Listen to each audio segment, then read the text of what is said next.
Movies. Good idea, indeed. Yeah, Michael Cook is here to review two films. They are... First up is Life of the Party. Life of the Party. It's about me, everybody. Exactly. Whatever. Well, it's actually about the new Melissa McCarthy movie. She plays a woman who has a daughter who's a senior in college, and on the first day of her daughter's last year, her husband dumps her and divorces her. So, of course, Deanna's her name. She goes by Dee Dee or D-Rock now in college. She decides to go back to college. She just had 1 year left to finish her senior year, and so she decides to join her 22-year-old daughter at college. And you know, you can imagine the kind of you can see, yeah, she's there burning her ex-husband's stuff. As you can imagine, there's a lot of college, you know, everything from frat parties to scenes of her in class trying to figure out what they're discussing, to, you know, generational gap things between her and the younger students. I've always really liked Melissa McCarthy. I think she's a fantastic comedic actor. But here her talents are, you see where I'm going? Yeah. Her talents are wasted. This movie is actually directed by her husband, Ben Falcone. This is the third movie they've done together as star and director. And it's the third time I thought they failed. I thought her talents are being wasted.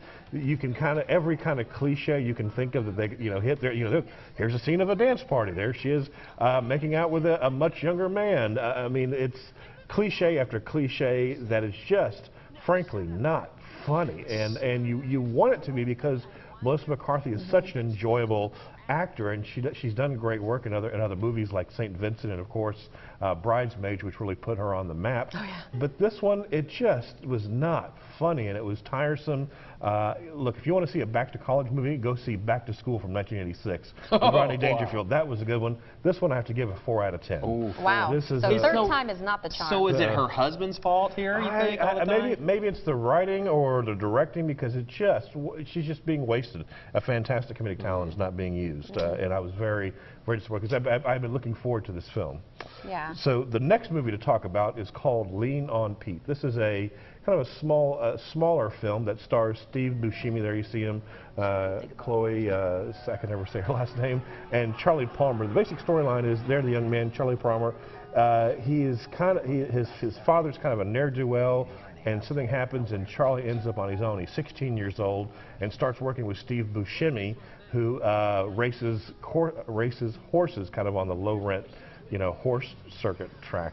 Lean on Pete is actually the name of the horse that Charlie bonds with, and Steve Buscemi there is the very gruff, but, you know, very gruff and almost like a father figure to Charlie. But what happens is, it's not giving anything away, is that Steve Buscemi character decides he needs to send Lean on Pete to the slaughterhouse because he's just too old and not racing. And so Charlie decides to steal the horse, and they kind of have he and the horse have an adventure across the country while he tries to get to his aunt, who he's not seen in years. This young man, Charlie Plummer, I think is the makings of a star. You feel the sorrow of a young man who's just sort of been abandoned by everybody in his life, but he's still trying to do right, trying to do the right thing, trying to figure out who he is.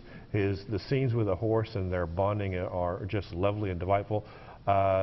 Steve Buscemi is fantastic, is kind of a, you know, very mean, but there's a little bit of a tenderheartedness to his character. This is not a big movie, of course. It's not going to be a big marketing campaign by it. I enjoyed it. I get a 7.5 out of 10. Nice. It sounds like a really delightful film. Movie. So. Yes, definitely. All right. Thanks so much, Michael. Thank you. We're going to have much more coming up on Good Day right after the break.